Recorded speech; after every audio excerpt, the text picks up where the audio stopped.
was panicked and choked up, and I don't think she really said anything back to me, but I took that as like, this is bad. Because I knew something was wrong. He had blood all over his face, like splattered.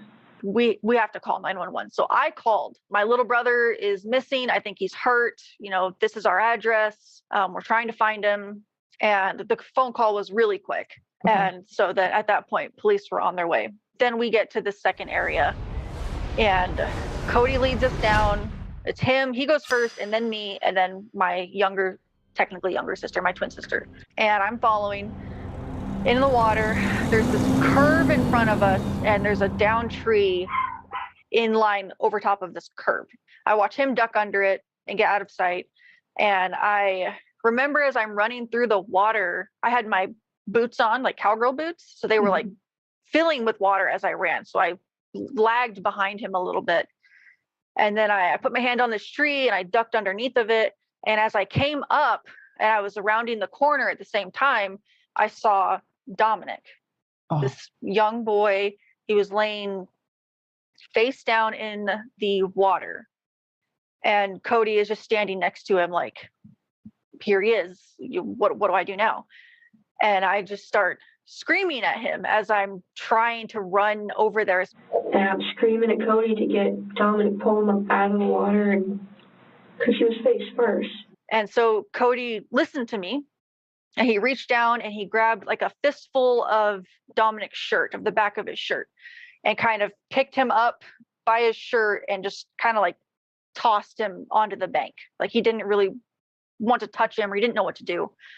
He kind of just picked him up, and he wasn't really gentle, which kind of irritated me. Mm-hmm. So I run over, I throw myself down on my knees. Tip Dominic over, and by then Becca's next to me, my sister. And he had a big gash on his head, nice big open cut, and a cut on his lip, and he was all scratched up. And he was just blue in the face and just very obviously beaten, and because of the way that Cody moved him, his shirt was pulled up, like, so his whole torso was exposed as well. And his whole torso was blue and just very distended. My mom is up on the ledge of the ravine. She's still up top. But she can kind of get to the edge and see us. Like we were almost in like a clear spot so she could see us. And she's wailing and screaming and telling my sister and I to do CPR. And now we were 11. We had no idea. My sister tried. She tried to give him a breath and was trying to push on his chest. And I don't know how long I let her do that before I grabbed her by her shoulders. And of course I'm crying and I can't really even speak, but I grabbed her by her shoulders and I just shook my head like, no, just stop. Like there's nothing here. Meanwhile, on the other side of town, Don is currently rushing out of the restaurant after talking to Rachel on the phone and decides to call for reinforcements. He tells detectives, I went out the door and I started getting a bad feeling about it at that point, so I called my dad and hoping he was home, and he was, so I called him and asked him if he could go over there because, he's a few hundred yards away instead of, 25 minutes. Mick Kuhlman, the children's grandfather, immediately makes his way over to his son's house and finds his family in a complete panic. And at this point, the police showed up. They were there. So I walked up to them and I said, I'll show you where he is.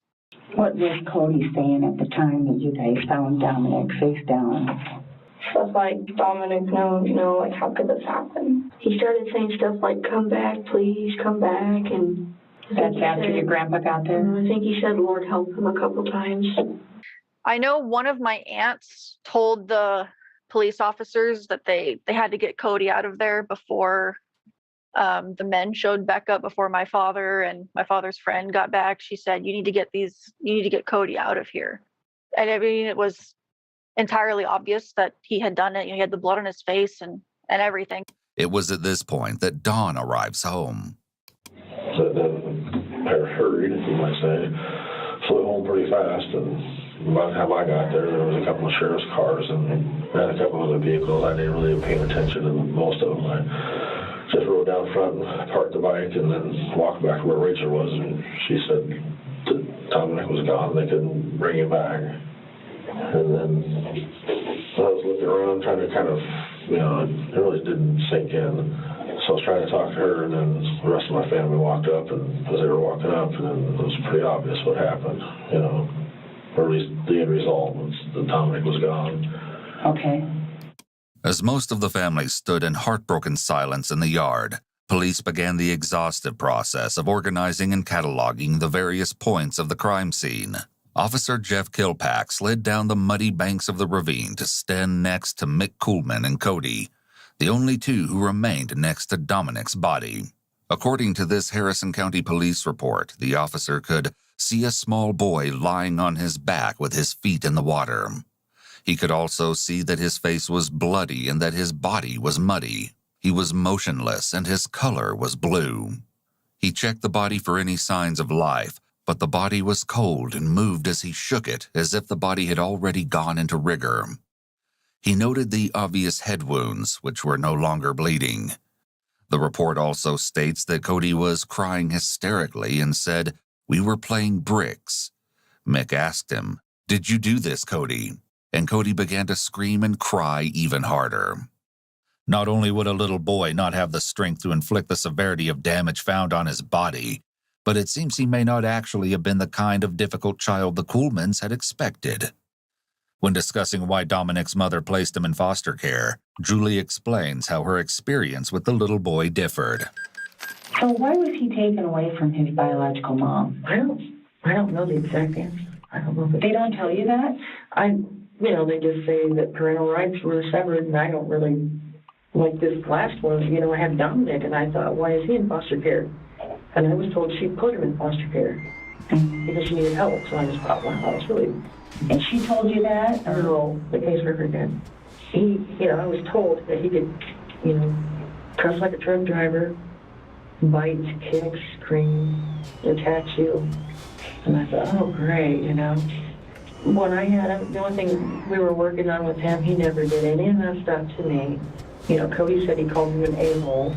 And I'm like, well, what were you doing, I wasn't doing anything. I was playing a game or whatever it was. And I'm like, well, I told Dominic, you can't say that word. It's bad. You have to go stand in the corner. He goes stand in the corner. I'm sorry, Judy. And then he would say things that we were working on. He'd say, oh, my God. And I'd say, I just talked to my husband, like, he's finally got that figured out. You don't say, oh, my God. Say, oh, my gosh, that sounds better. He was quick, and I was telling my husband, he's really smart. This kid is smart. And he'd say, like, me and so-and-so. And I'd say, you don't talk like that. That's not how you speak English. You say, like, Rachel and I go out and play. Or we were working on simple things like that. None of it was cussing or kicking. But he did have to be restrained Thursday, I was told, in school. He tried to fight and kick somebody. And wow, and I thought, okay, so how's he going to be? But my brother was the bus driver. He said he was fine in the car. He came home. He was fine. I've never seen any aggression from this little boy. None. As Julie gives her account, her palms are down, which indicates confidence in what she's saying. In addition, her nonverbal and verbal timing are well aligned, which further indicates that she's likely being truthful. She may have considered the behavior she observed to be normal for a child Dominic's age. It's interesting that she's covering her mouth when talking about his school restraint. This is a sign of discomfort, which is to be expected from an adult who has come to care about a child. The thought of him being physically restrained would likely be disturbing for her, since she hadn't encountered any issues with him at home. However, it's important to note that he had only been in the home for a few weeks, and many children with behavioral issues are able to keep it together, so to speak, for the first few weeks in a home. This is generally referred to as the honeymoon phase of placement. This happens much of the time in foster care or residential placement until the child feels safe enough to drop their guard and express themselves in a way that is normal to them. It seems Dominic was starting to feel safe and secure in his new home environment, and his foster family was starting to work on helping him improve his behavior. Whatever the reason for Dominic's placement, those around him all seem to agree that he was, at heart, a very sweet little boy, full of affection.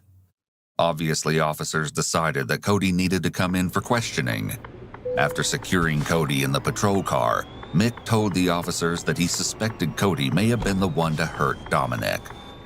Officer Kilpack then instructed the rest of the Kuhlman family, as well as Rachel's friend Dylan and his father, to follow them to the police station as soon as they were able to be interviewed. As Rachel described, I don't know what order all of this happened, but I know we went inside and I got myself cleaned up. I was covered in mud, head to toe. So I got myself cleaned up. I got my sister cleaned up, and they had us write a statement. And they said, just write down everything everything that happened that you can recall to the best of your ability. And then we went to the police station, and it was like my whole family there. Because my dad showed back up, so my parents were there, my dad's friend, my friend, both of my grandparents, a bunch of us were there, and we were there the entire night. They interrogated all of us. I know it was really hard on my mother. Julie Kuhlman, the foster mother who would sadly pass away just 2 years after this tragic event, was beyond heartbroken at this time. As the family sat in the waiting room at the police station, various family members took turns consoling her, as in the many years of caring for foster children, and even specializing in difficult children with behavioral problems, nothing like this had ever happened. What did you think about him screaming like he was? I was freaked out. Have you ever done that before? Started really screaming? Mm-mm. Well, sometimes if he gets aggressive, my mom will restrain him so he doesn't hurt anyone, and he'll like moan and growl at her, and just. Did he do that at that time? Mm-mm. He was crying, and he wasn't being aggressive towards us. Meanwhile, Cody, who had been hysterically inconsolable just minutes before being put in the patrol car, is sitting in a detective's office, remarkably unfazed all of a sudden. The following never-before-seen interrogation has been analyzed by a licensed professional counselor and a licensed attorney. As you'll see, Cody's strange comments and bizarre antics are just beginning. It was pretty funny, but then one night I actually saw it. I was like, oh! He just went past my face. I slipped out. I woke up and then he jumped when he saw it. Everyone was freaking out. They thought it was a ghost. Then it was gone. Yep. It seems as though this officer has essentially been tasked with the role of babysitter for Cody, until another member of law enforcement is available to question him, hence answering his phone instead of making an effort to build some rapport with Cody. Okay, all right, thank you. Bye. If you ask me, it's getting colder and colder now. I'm twisting up my legs to keep them warm. Bursting out my hands. That's better. There was an ice cream cone side bug, though, that was kind of weird. It looks exactly like an ice cream cone, yet I do not understand. It takes aim, and it shoots. I basically had to go through a lot of ice cream to get through. I had to do ground smash, punching, good grief. Could you grab me some coffee, please? Some what? Coffee. More coffee? Really? You just drank all that? Yeah. You just drank all that? Good grief. I'm a coffee drinker. What's that? Yes. He sits huddled in the chair, prattling on about his strategy in the Wreck-It Ralph video game on the Nintendo DS to the detective, who sits in stony silence except when talking to other officers and takes phone calls without hesitation. Well, I know exactly why you drink coffee now. But lucky for me, I don't need coffee at night. I stay up without the meds. If I don't take my meds, then I stay up. Awesome. Thank you. I could do it for him. You got any water? I'm good. But did you need more water? No, it's alright. Okay. Besides, I don't need to get more water, whereas I'm gonna need to go to the bathroom. Sure. Hello, how's it going? Good. Good, I'm Laura. I'm with the DCI. We're trying to hurry to get somebody to meet you. I know you're Been waiting around a long time. Mostly. Yeah, you doing okay? Mm-hmm. Yeah? You hungry? Here we go again. You just made me hungry again. Right. Just when I need. Every time when someone says something about food, I get hungry. So you are hungry? Yeah. Oh, okay. What do you want to eat? I've already had I already had candy bar. Just had one of those. Oh, okay. Awesome. That's good. That's about all we Is that your favorite? Chips and candy bar? Yeah. Okay. Well, we'll be right with you, okay? I think someone's going to come in here in a second. Oh boy. Great. She just made me hungry again. Just what I need. If Cody's foster family's suspicions are to be believed, Cody, a 17-year-old, has just caused the death of his 5-year-old foster brother. Yet he sits here mere hours later, talking non-stop about a video game. This is extremely bizarre behavior, and in our exclusive interview with Rachel, she's able to shed a bit of light on his background. Cody lived with us for, I want to say 3.5 years. He was one of our longest kids that we had live with us. He was very cognitively delayed, exceptionally so. I remember my parents estimating that his mental age, if you will, was probably around 6 or 7. He was intelligent, but he was very immature, very childlike, and very childlike interests, and his temperament was very volatile. He has hurt chickens before. We have one kid that would stomp on them. Okay. But I don't know if that's what Cody did. He usually built a ravine. At the time, detectives didn't know the extent of Cody's mental issues and could only be disturbed by his behavior.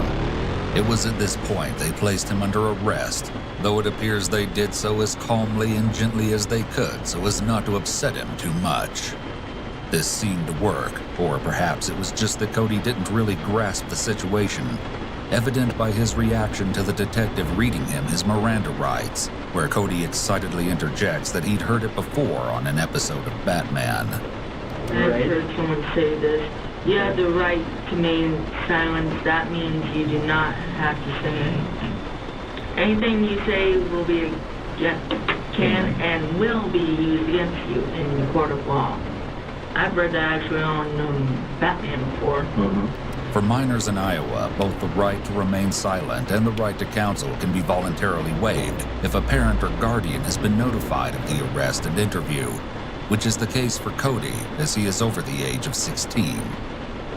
However, the court will still evaluate statements made by a minor to determine whether they're admissible. Factors that come into play include the opportunity for the child to consult with a parent, guardian, or lawyer, the child's age, level of education, level of intelligence, and whether or not the child was advised of their constitutional rights. Some of this changes depending on how the minor is eventually charged, such as being tried as an adult, but that happens well after the interrogation and is handled by the court. The two investigators begin the interview, chatting with Cody about his life and little details about his family, adopting light and friendly tones as they ask him questions. After a few minutes, they start by having Cody recount what happened that day before he went into the house to get Rebecca. Joe and Rachel and Miss J. I forgot that Dylan was there. Anyway, Dylan's dad and Dawn just went on the bike ride, so Dylan's dad took Miss J's bike. They were all somewhere far away. You decided to go play in the ravine? No, we were right beside the ravine. When you say we, you and Dominic. Okay. The female investigator is actually an agent with Iowa's Division of Criminal Investigation, a highly elite program that runs statewide investigations for the Major Crime Unit. As she leads the interrogation, you'll notice she spends most of it sitting in the confession pose. It's important to know that as humans, we naturally mirror body language when we're engaged in conversation with others, and our body language can affect our openness and mood. This officer is taking advantage of this by modeling the confession pose in an attempt to get Cody to join her in the pose that is most likely to elicit honesty and a confession from a suspect. See, we were playing Roman, like Greek mythology. Not to mention, here's a little clue for you. Here's a little Greek thing, but it's just a little starter, so that way it doesn't calm down. What has 4 wings and has a really, and is red, and yet it is one of Hades' minions? Starts with an S. I don't know. What? Fury. Oh. That's the one that actually got Percy. Okay. I hate that thing. Yeah. 4 wings, flying separate ways. You lost me on that one. See, 2 wings go this way, 2 wings go that way. Okay. The bottom ones go this way, the top ones go that. And So, then back to the house, when I go to the town, it's you and Dominic and anybody else on? only Peanut was in the house though. Whose idea was it to go outside? Miss J. Right before she leaves, she wanted me and Dominic to go play. Mm-hmm. So we went to play. It was a very long time when she was gone. So that's when we started playing the Roman game. And how do you play Roman games? Basically, I'm Greek, right? Okay. He's Roman. He doesn't know how to sword fight, so I tried to teach him. Mm-hmm. He's like, no, I'll go over by myself. He's basically saying that he's invincible. So what was he using? He was Roman. Well, Romans have imperial gold sabers in Greek mythology. Okay. And Greek has crystal bronze. So it's kind of So what were you guys actually using? well, he had the gold, imperial gold. I had the response. We just used invisible. Oh, okay. Then he picked up a stick and tried to, but I was like, it's no sticks. And he's like, all right. He throws it in the ravine. It's funny. It's funny how he goes. He's like, what? I'm like, are you okay? He's like, I was, it's kind of funny. But still. Anyway, back to this. So you guys playing like by the house, by the cars, by the animals? There's this area where Rachel and Tina and Truman live. Truman is their cousin. So if you want me to tell you about him right now, I can't. We'll get to him in a little bit, but keep going. But you Anyway, there's this thing that is like a portal, basically. It's basically like a barrier, a shield, like off of Percy Jackson, the first one. You go like this to open it. You go through, put it down. So we started playing. I was basically in the barrier because it was weak, thanks to sure. second movie. Yeah, so I started fighting. And he's like, I'm going down too. Oh, he goes, Dominic. He didn't listen. Boom. What Cody is referring to here is the old rope swing that seems to have been tied to a log that set out over the ravine. Investigators would note that there was an old muddy rope lying in the bottom of the ravine, but it's unclear what was done with it. That's when he hated me. Okay, how did that happen? He's basically saying, I'm going on the rope. So he just steps down. I tried to get him with the sword, but basically he's saying, no. So he basically went swinging down pretty hard, I guess. Probably. I don't know. That's when it broke. Did you see him get injuries to his head? I saw blood. I was Dominic. He was tumbled, literally tumbled. And he splashed in the water like this. Face up. I saw blood going down the river. I was like, is he injured? He gets up like this, and I saw a red streak going down on his head. Blood. And then what? I was scared. I didn't even go down. He just threw rocks, so I tried to dodge most of them, but one popped me in the nose, so that way the rest guided me into arms and legs. This is likely Cody's attempt to explain the blood witnesses and detectives noticed on his face when Dominic was found, by insinuating that it was his own blood from the wounds Dominic had given him by pelting him with rocks. It should be noted, however, that at the time of his intake, Cody didn't actually have any scratches, bruises, or injuries of any kind. You're at the top of the So you were ravine? still on top? Yeah. I fell down after that. So I decided to scramble because one got me in the gut though, and it hurt pretty much. I was like, The way Cody has phrased this further shows that he lacks the ability to be deceptive in a way that's believable due to his cognitive deficits. The account he tells sounds as if there are two young children engaging in an altercation, but it's not an even match. Cody is much bigger and stronger than Dominic. Clearly, he's completely out of touch with reality. I was And Dominic was down by I the was water. too long. He was down in the water? No, he grabbed the brick. I saw that. And he started running. I was hurt. I just inched over so I could peek. That way I could know what he's up to. He noticed I was gone, so he grabbed the brick and started smashing his face and started running while he's smashing. He stopped short. He gets under, starts smashing his face again while he's running. I didn't see him trip. I didn't know. Why was he smashed his own? I know he was almost to a deep spot, though. I did know that. But I didn't know if he knew that. I don't know what to do. So I just went to grab Peanut. And she called Miss J. And she got home. When she got home, everyone started looking. The investigators listen patiently to Cody's Percy Jackson-laced explanation for a few more minutes, but both know by this point that little Dominic's brutal injuries could not have been self-inflicted, as Dominic had sustained massive blunt force trauma to his face, suffering multiple fractures and broken teeth. Detectives also have the statements gathered from every other family member before Cody's interview, stating that everyone believed Cody had done something to Dominic to cause his injuries. For example, this is what Don, the foster father, said when asked directly. What do you think happened? Well, Cody's had a tendency in the past to lose his temper and be mean to people. And I know that he has a tendency to play. I mean, we don't let him play rough video games or watch really, rough movies or WWF or something like that because he doesn't seem to know the difference or realize, arms can be broken by just goofing off.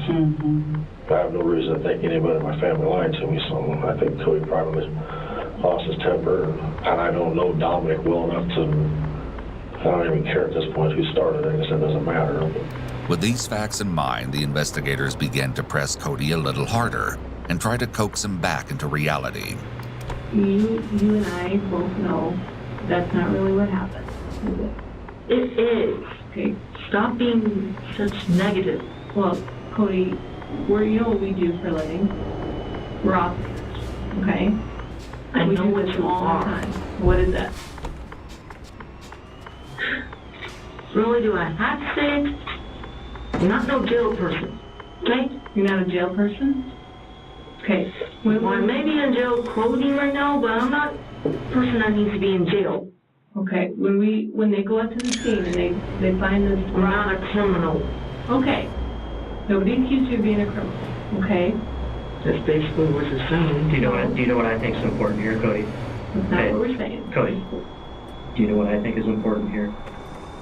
So when I was sitting here listening to you tell your story, I could tell that you're sad and that you're sorry that this happened, right? I can tell it. Okay? You know it. It's intriguing to note that the moment they call him out and show they don't believe him, he barriers up with his arm and leg. Though we know Cody has some serious mental health issues, it's still his automatic reaction and goes to show how innate these kinds of behaviors are. I think what could really help, and probably help you, is to kind of just let it all go. Just let it all out, and all that pressure and that weight. There is no weight. I have no weight on me. I already let it all out. I just told you everything I could about what happened. Why do you need more from that? Just because we need to make sense of the situation. And some of the things you're telling us makes absolute perfect sense. But some of it doesn't fit. And we're just trying to get... He plays baseball. Understand. What do you think I meant? He has a strong arm for batting, strong arm for pitching. Why doesn't that make sense? If he can hit hard with a bat, then obviously he can hit hard with a brick. I'm not saying that any of this is wrong. But right now, what you guys are trying to make me do, it's basically wrong. Okay? Just gonna make me mad. For a bit of context on these last couple statements, it seems Cody is referring to whether or not Dominic was actually strong enough to hurt himself with a brick. It comes out of nowhere, but may indicate where Cody's mind is at this point in time. We're not trying to make you do anything. We're not trying to make you feel angry. Well, you are. I know you cared about Dominic. He was your buddy, your play buddy, your Greek mythology buddy, right? Didn't know much about Greek mythology. But he wanted to. He followed you around. Mostly, yeah. Okay. So I know you cared about him, and he obviously looked up to you. Right? And I know that 5-year-olds can be a little pain sometimes following you around. Actually, no, that's not what the pain was. What was it? Well, first off, you may have been good at pitching, but still it hurts. Yeah, I'm sure it does. I'm sure it does. Nobody wants to get hit with rocks or anything. It's not pleasant. Then why would he hit himself? I do not know. Okay? Okay. So what I was telling you before is, so when our crime scene team people go down there, what are they going to tell us when they scrape the skin cells off the bricks and the rocks and the sticks? Is there going to be anything from Cody on those sticks, the rocks, bricks? Are any of your skin cells going to be on Dominic? Excuse me? I obviously touched him. I have been doing that for a long time. Here he is making a statement. An individual with confidence in their statements will place their palms down. Cody has his palms up. Showing a lack of confidence in what he's saying is the reason they might find his DNA on Dominic. This position would be one of pleading to be believed, not a position one would typically make if they were certain of what they were saying. Him very nicely. Yes, that's all I ever done. I don't kill. Stop blaming me for murdering. And nobody said anything about murder. Typically, when an individual is innocent, they become angry when falsely accused, while a guilty party will stay calm and try to manipulate their way out of it. The luxury of being out of control and angry isn't something they can afford, as they need the officers to like them. Guilty people are typically more focused on the manipulation of the police officers, and anger doesn't normally make people like other people. However, Cody isn't this sophisticated. He isn't trying to be liked or trying to manipulate the officers. He doesn't realize that he needs to. That's what it basically sounds like. I'm not a killer. We're trying to figure out what happened to him. Okay?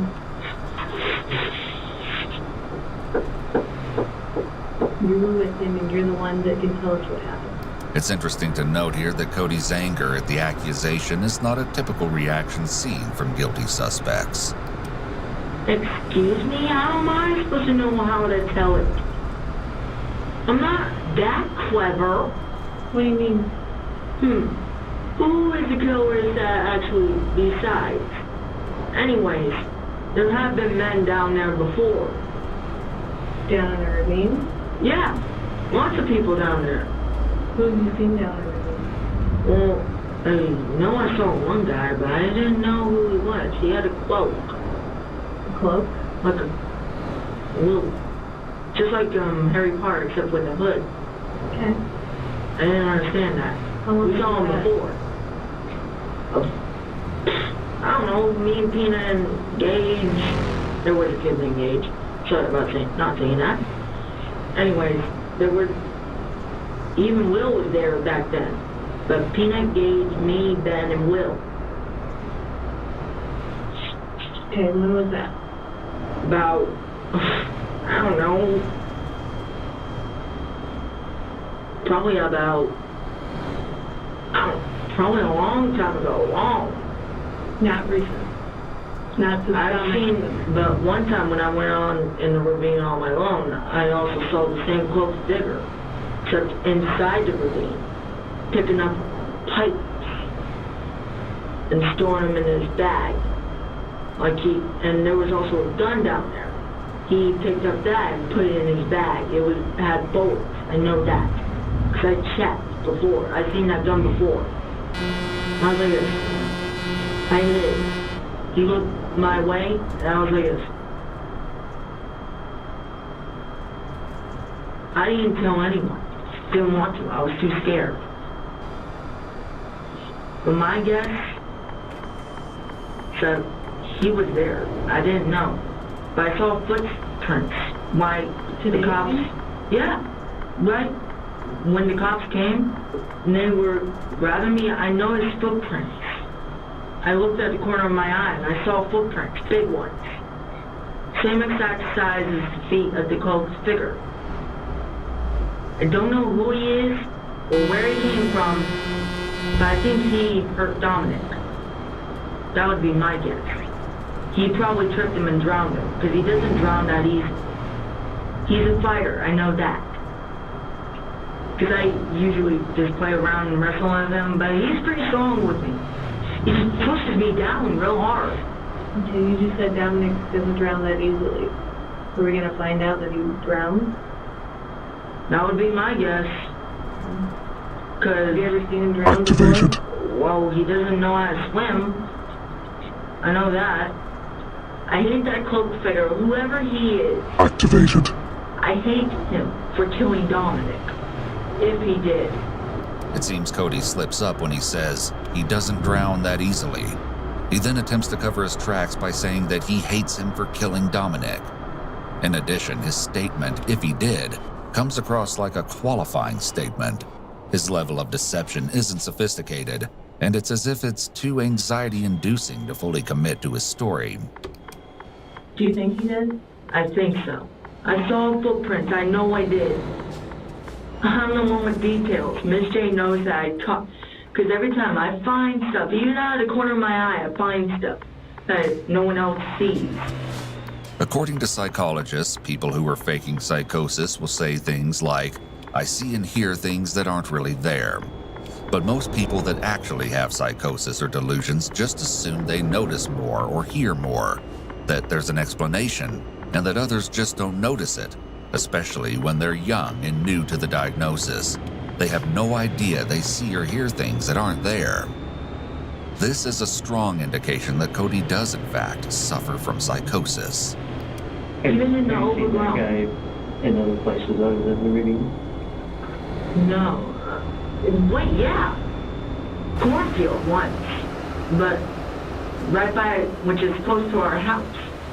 Because I was running away before and I saw this little figure watching me. He's like eyeing me. I just booked it. He noticed that I was running away. He smirked. I noticed that. I was like, it's creepy. So I just ran off. The second time I ran away, I saw him again, smirking. I didn't understand. So I shot at him. He noticed I saw him. He ran. He literally ran. I didn't catch his face though. I know one thing. He had discolored eyes. Really weird. 2 different colored eyes. You must have been pretty close to him. Yeah, I was running to the side. I noticed him in the forest. I saw 2 different colored eyes. I was like, oh. I think one was green. I know one was green. But the other one, I'm not so sure. Around this time, the detective interviewing the rest of the family asked Don Kuhlman about any strange men he may have seen on his property. And while he had nothing more to give them on strangers in the ravine, He did have a very interesting detail for detectives about Cody. Cody's an habitual liar. Absolutely nothing comes out of his mouth is true. It takes a long time to get to the bottom. And when it finally does, then usually you can see in his eyes and his face and his mannerisms, and finally you kind of feel that realize he's finally telling the truth. And he'll blame everybody for else, try to make up stories, and none of them jive and none of them match. And I mean, when we were on vacation, he's got into all the little rolls kids eat. Fruit rolls or something like that. Yeah, like the little round cupcakes, holes. Stealing food is a common enough behavior in children who haven't been able to trust that their needs will be provided for by the adults in their lives.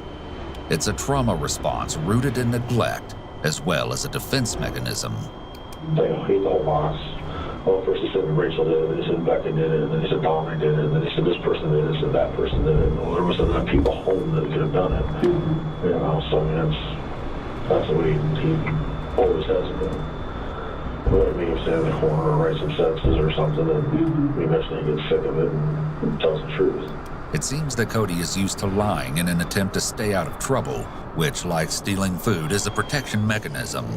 While this is common in all children, it's especially persistent in children who suffer from neglect and have experienced physical violence as a response of having done something a parent or guardian considers to be wrong. Parents who behave this way toward children are often inconsistent in determining what makes them angry on any given day. As a result, children who experience this type of treatment cannot clearly establish what is right and what is wrong in the eyes of the parent or guardian. It's important to acknowledge that Cody likely learned this behavior prior to coming to live with his foster parents, and this analysis does not reflect on them. The worse the problem is, the longer it takes. And not ever tell the truth, at least not all of it, but he might. I don't. With this in mind, the two exhausted detectives begin to wrap up for the night, as it's now about 2 a.m. The female agent leaves the room to meet up with the other detective who is interviewing the rest of the Kuhlmans, leaving the male detective to wrap up with Cody. It's getting later. What time is it? 2 o'clock. You mind if I say this word? Crap. I'm not even gonna get enough sleep, am I? I don't know. How well I think you're gonna sleep tonight? Think you'll sleep pretty good? Yeah. I guess not taking my meds will just keep my mind occupied. Anyway. That's nice. Yeah, I usually just play around. That usually keeps my mind off, or read a book, or even play video games. But still, it will take my mind off anything. I'll try to get my mind off of it. I try and try. That's why I'm reading right now. Sure. Accidents have occurred when family members have borrowed or loaned a firearm and returned. What had happened with Dominic tonight is gonna be hard to forget. It's gonna be. If you ask me, It's gonna be a load. how many times have you seen a child be murdered? More than once. Okay. So then it could be anything. It could be anyone that is a child murderer. We have possibly a lot of suspects. Not really. Why do you know this? What? I think possibly the other eye of the other guy was possibly brown because it was a little bit darker. No, I don't think we're gonna focus on him too much tonight. Yeah, not for now. But if I see him again, I'm gonna shout, if you're there, I'm going to kill you. You know? I bet he'll just smile. Yeah. I have a feeling we won't run into him. Huh? I have a feeling that I won't be running into him, so. I have a feeling that I might. Might. Because so far in my life, when I was with Miss J, I've been running into him for a while.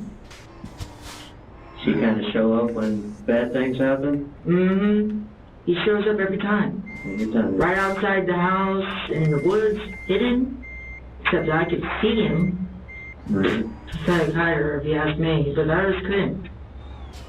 I didn't understand that. So maybe he was good at hiding, but not to my eyes. Sure. I don't know what's going on. But this time he was around when something really, really bad happened. Yep. Something that's not supposed to happen. It wasn't supposed to. But it did happen. But it wasn't supposed to. I know. It wasn't supposed to. Yet I saw footsteps go farther down the ravine. What I'm gonna do is try to track him down a little bit. See where he hides. If I find something, I'll tell you. Okay? Because there might be more information on him. I might find out where he lives. Who knows? Like I said, I'm not too... No.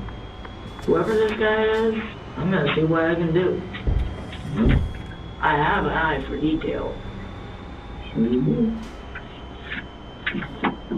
Who knows what this guy's been up to? But please don't tell Miss J this, otherwise she's gonna go out of whack. I think she has enough To worry about. to concern herself with right now. Exactly. That's the reason why I don't want to worry her anymore. That's the reason why we should tell her this. Otherwise, she'll be much more worried. Shouldn't tell her what. This guy. The guy I'm telling you. I won't bring him up at all. I don't think anyone should. But I will try to find something about him. I guess. I know, I'm just saying, if there's anything else that I can do, that I can find out about him, I'll try to see if I can. No. The only thing Is else, there maybe some that you can do is, well, I think all the valuable information comes from Cody. Hey, But it's up to you. I already told you as much information as I can. I don't know. What, you think I have some stored up? Hey, I ain't mad at you, no worries. I do though, yeah, I do think so. But that's just me. Hey, I have a lot of memory here, but not a lot. Enough to actually memorize everything. Alright. May have a juggernaut memory in here, but because Miss A has seen me solve puzzles like none other. Right. And she tell you this. Because I was playing the game that was a puzzle solver, and she tell you this. How'd you get through that so fast? She tell you this. I'm a puzzle solver. What do you expect? The only puzzle that I have right now that I can't quite put together. And it's up to you. But my question is, because I don't know you that well.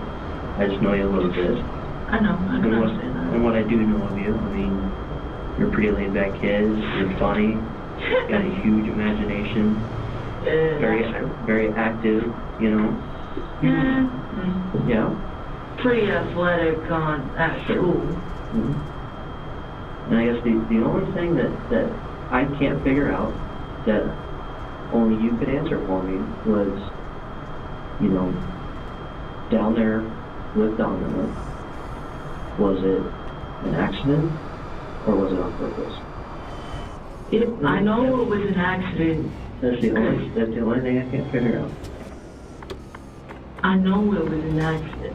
Because that rope was not, I made sure it was tight and good. I made sure the log was made sure not to be broken. I tested it, I jumped on it. Here, the investigator has posed the alternative question, as he's given Cody two choices for what happened, one being more socially acceptable than the other. Cody plays right into his hands and chooses the more acceptable option, which is still an admission of guilt. So then It was dirty. I don't know. But I know there were a lot of termites over at the house, and even term house, like wood ants. Ever heard of those? Those things are everywhere in our area. So it's probably been chewed up for that. What's going on? So it's probably been chewed up by those ants. Because I noticed that there were colonies of ants pouring out of the wall, so I knew it was probably ants. So I know it was an accident, but Dominic didn't. Do you find yourself thinking about death and stuff a lot? Yeah. I think that I just keep on thinking that I might die. In a different fate that is so difficult to complicate. As soon as the detective leaves the room, Cody makes a grab for one of the pieces of equipment lying on the table nearest him. He stares at it for a minute before seeming to come to a realization about what it could be. Yeah, huh? Okay.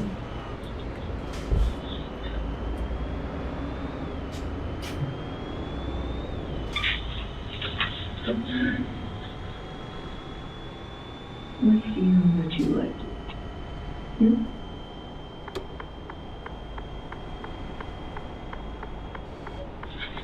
You really don't know what I know, huh? Okay. Let's see how it is. I won't tell you anything else now. Unless you record.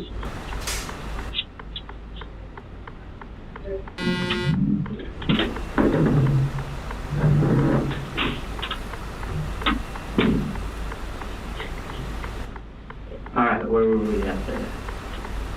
And there's your recording this. Yeah, I record everything. That way I don't have to sit there and write all the time. I can just talk and listen. I didn't expect you to do that.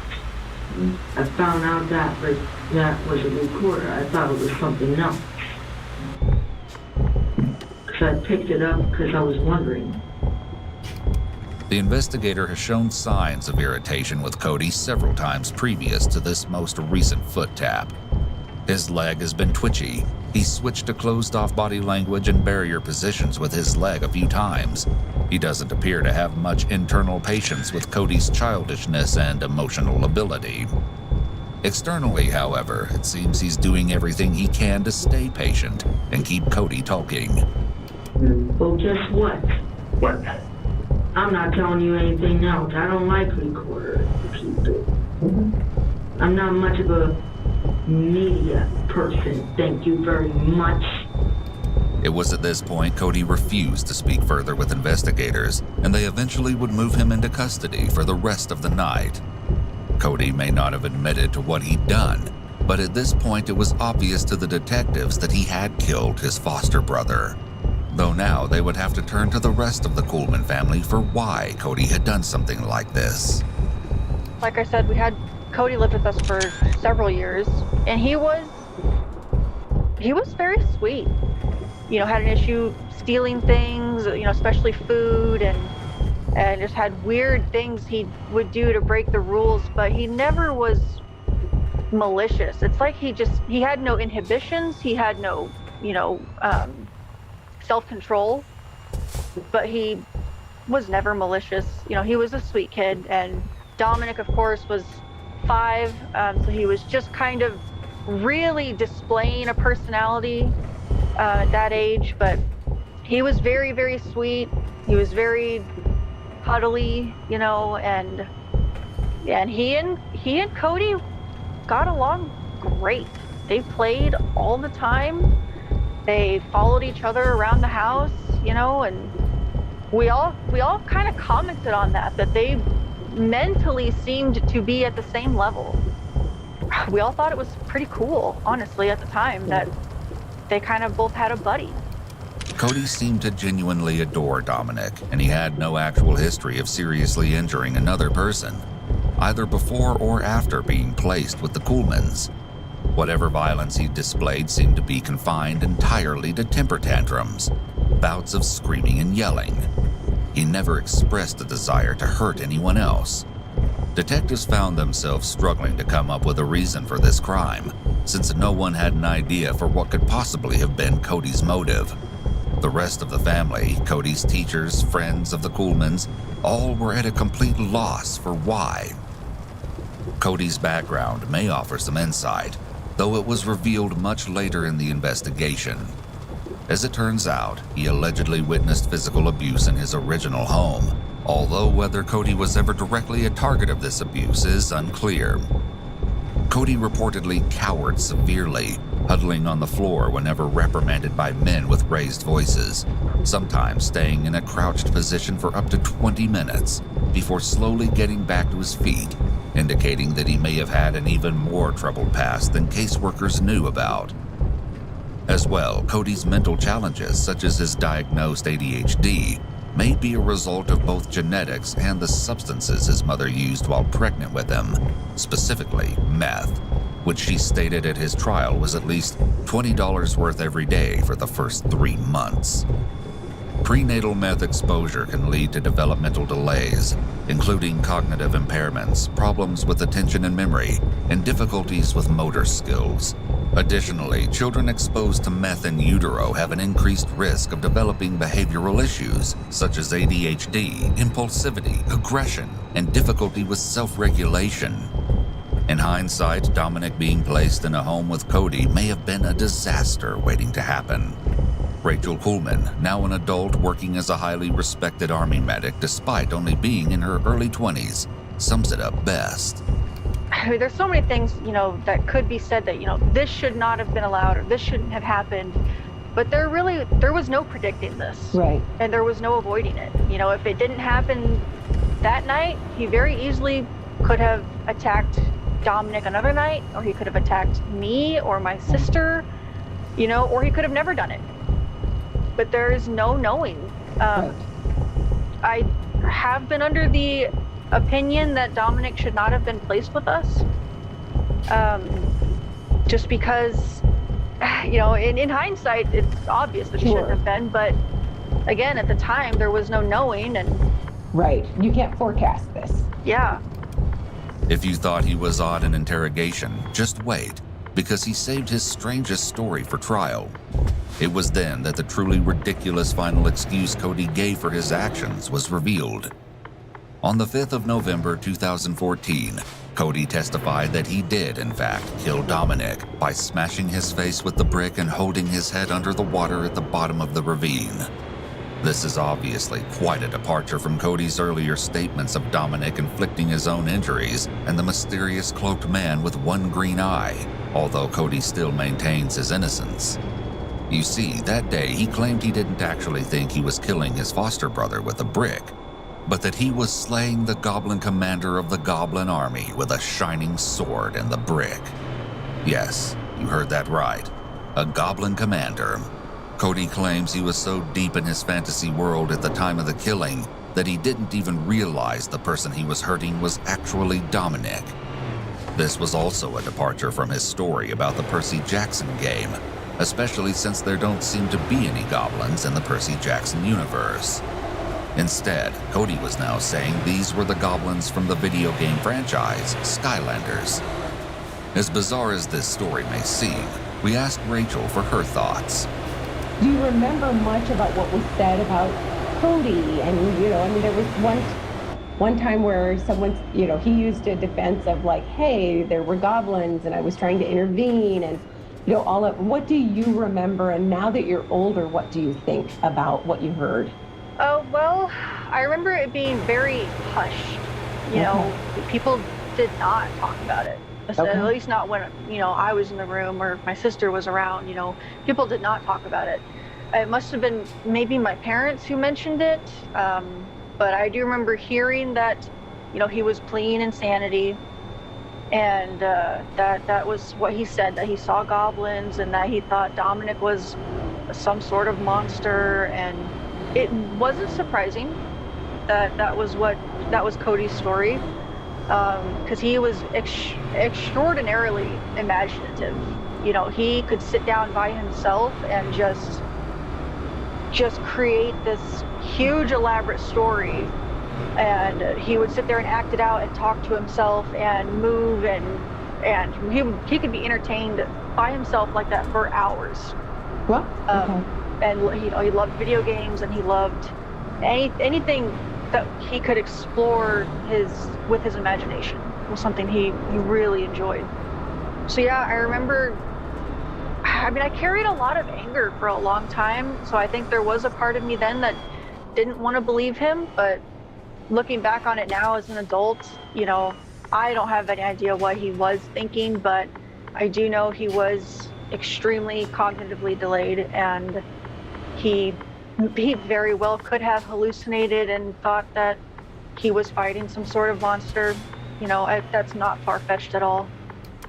However, there is an odd discrepancy about Cody's Goblin Commander story. At the time Dominic died in 2013, there were 3 Skylanders video games out, and they feature creatures called trolls, not goblins. Now, this is actually an important distinction because not only is it rather odd that someone so obsessed with the game's mythos would get such a basic detail wrong, but this might be an indication Cody is lying. This is particularly interesting because if this is indeed what Cody is referencing in his testimony, then it couldn't have been what he was allegedly seeing in August 2013. A Goblin Commander doesn't appear until Skylanders Trap Force, the 4th game in the series, which came out on October 5th, 2014, only a month before Cody's testimony. Considering how many outlandish lies Cody has told up to this point, it doesn't seem like too much of a stretch to imagine that when coming up with the latest lie, he simply incorporated details from the game he was playing at the time of his trial. This is pure speculation, mostly because we couldn't find any information on where Cody was being held before his trial, but we thought it was intriguing nonetheless. In Cody's news story, he asserted that he had been in his own world during the time of the killing, and therefore couldn't remember it at all. The defense called a psychiatrist to testify that yes, Cody could have very well been engulfed in a highly immersive fantasy which led to an almost psychotic break, where he killed his foster brother without realizing it. Yet the prosecution called their psychiatrist to say no. Cody not only remembers exactly what he did to Dominic, but he actively lied to investigators and made up elaborate stories to hide his role in the killing. In cross-examination, Cody admitted he told different people different stories based on symbols he could see floating above their heads, which indicated whether or not he could trust them. Again, this seems suspect, as he told 3 separate lies to the same pair of investigators within the span of a single interrogation. As is often the case, the truth probably lies somewhere in the middle of the prosecution's story and the defense's. Regardless of what was actually going through his head that day, Cody Metzger Madsen was found not guilty by reason of insanity in November 2014. It seems this finding is often misunderstood. It must be established that at the time of committing the offense, due to mental disease or defect, the defendant was incapable of either knowing or understanding the nature and quality of his or her act, or distinguishing the difference between right and wrong. Insanity is evaluated at the time the defendant committed the offense, so a person may appear sane later and may even understand how irrational their actions were. But the question is, what was their state of mind at the time of the crime? It's also important to consider Cody's cognitive and developmental delays. It's surprising that he was found competent to stand trial, as in most states a child under the age of 10 cannot be prosecuted. Since it seems that there was a consensus that his mental capacity was under the age of 10, it's remarkable that he was able to meet the requirements for competency. And those involved believe it's likely he will spend the rest of his life in a mental health facility.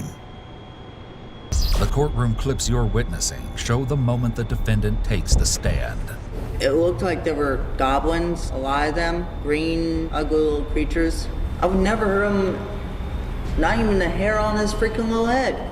As bizarre as his statements are, the shocking exclusive interrogation footage we obtained reveals even more chilling comments and outlandish stories behind the tragic death of a 5-year-old. Stop blaming me for murdering! Okay, nobody said anything about it. That's what it basically sounds like. I'm not a killer. You really don't know what I know, huh? Okay. I see how it is. I won't tell you anything else.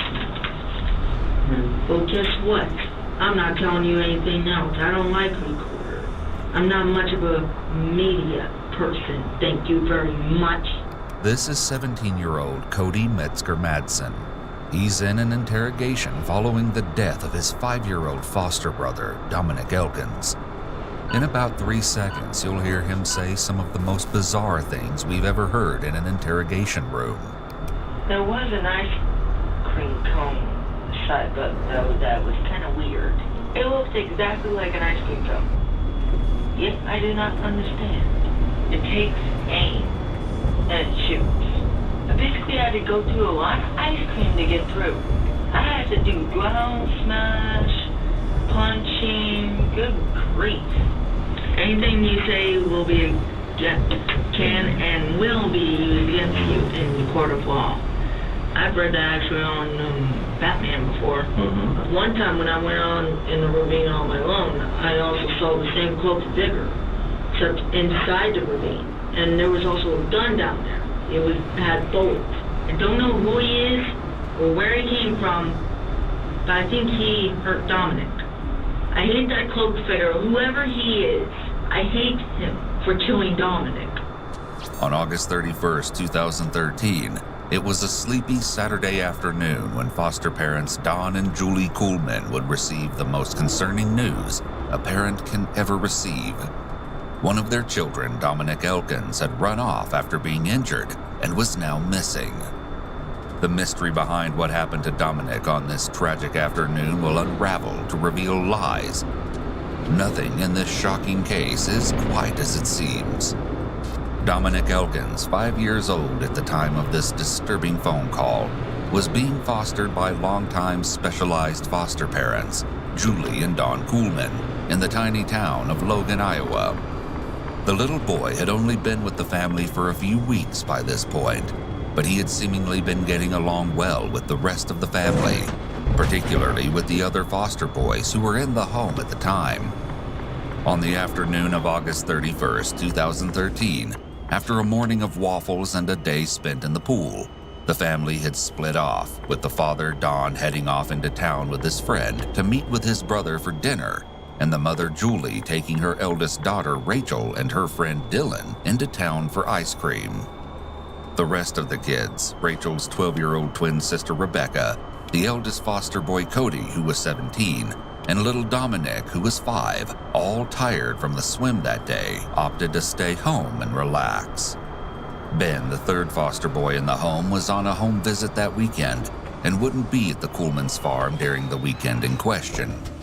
Everything seemed peaceful and serene that day, but as Rachel Kuhlman explains in this exclusive present-day interview, this peace was soon shattered.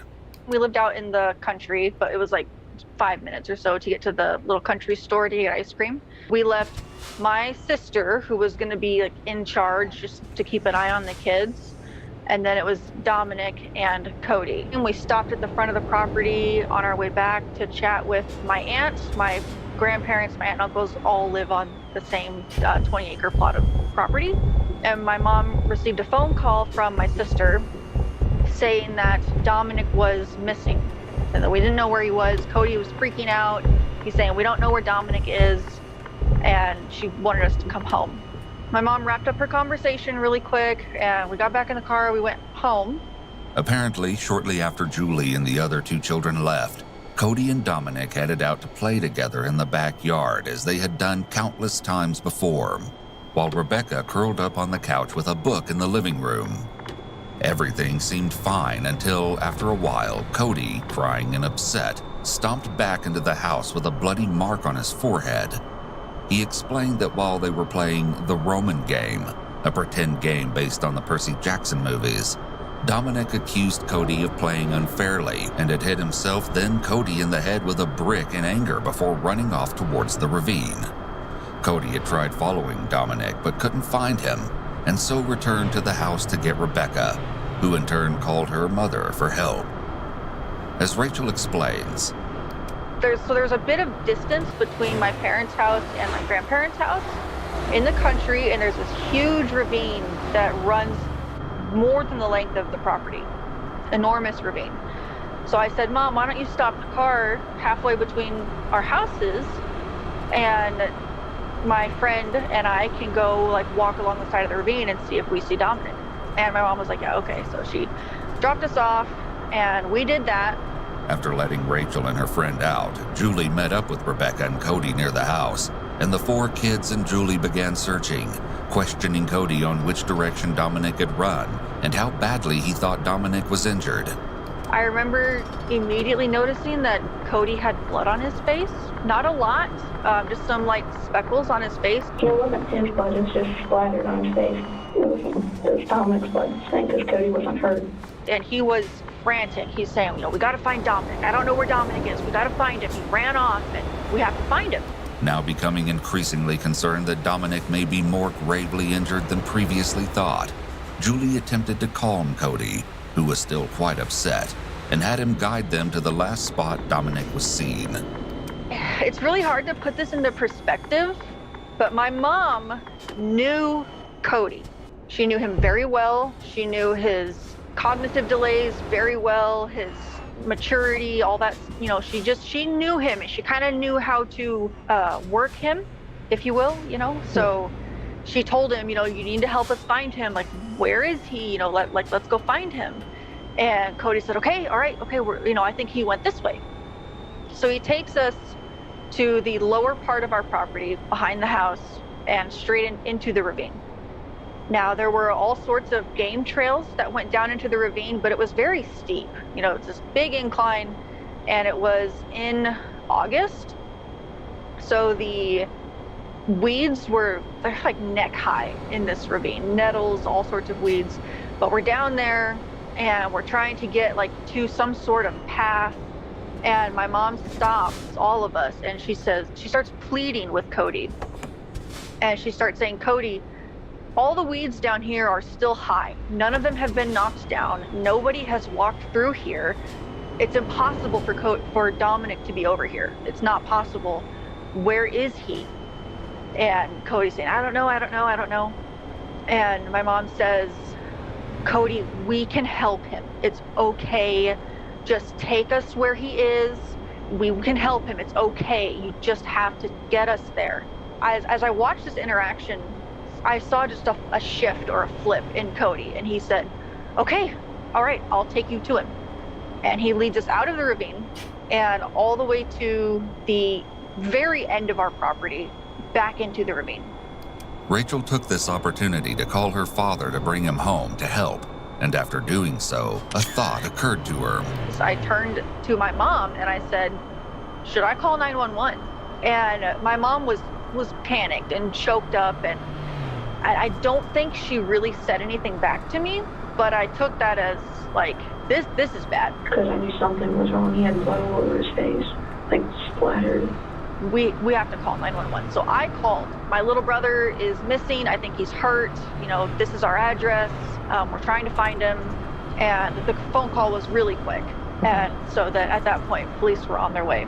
Then we get to the second area, and Cody leads us down. It's him. He goes first, and then me, and then my technically younger sister, my twin sister. And I'm following. In the water, there's this curve in front of us, and there's a down tree in line over top of this curve. I watch him duck under it and get out of sight. And I remember as I'm running through the water, I had my boots on, like cowgirl boots. So they were like filling with water as I ran. So I lagged behind him a little bit. And then I put my hand on this tree and I ducked underneath of it. And as I came up and I was rounding the corner at the same time, I saw Dominic, this young boy. He was laying face down in the water. And Cody is just standing next to him like, here he is. What do I do now? And I just start screaming at him as I'm trying to run over there.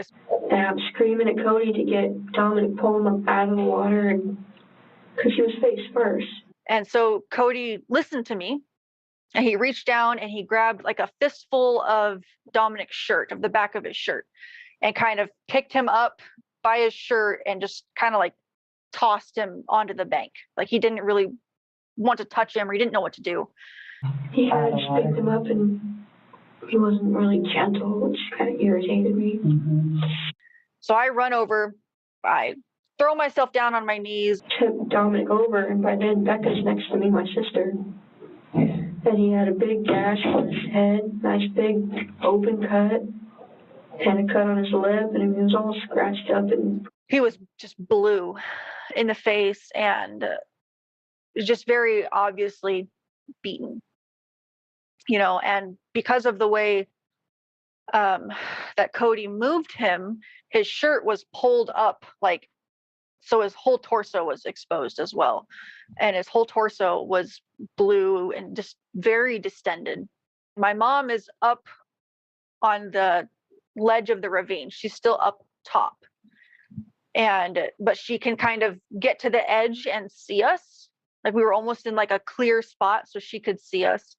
And she's wailing and screaming and telling my sister and I to do CPR. And now we were 11. We had no idea. My sister tried.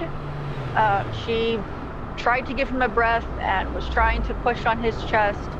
And I don't know how long I let her do that before I grabbed her by her shoulders. And of course I'm crying and I can't really even speak, but I grabbed her by her shoulders and I just shook my head like, no, just stop. Like there's nothing here. Meanwhile, on the other side of town, Don is currently rushing out of the restaurant after talking to Rachel on the phone and decides to call for reinforcements.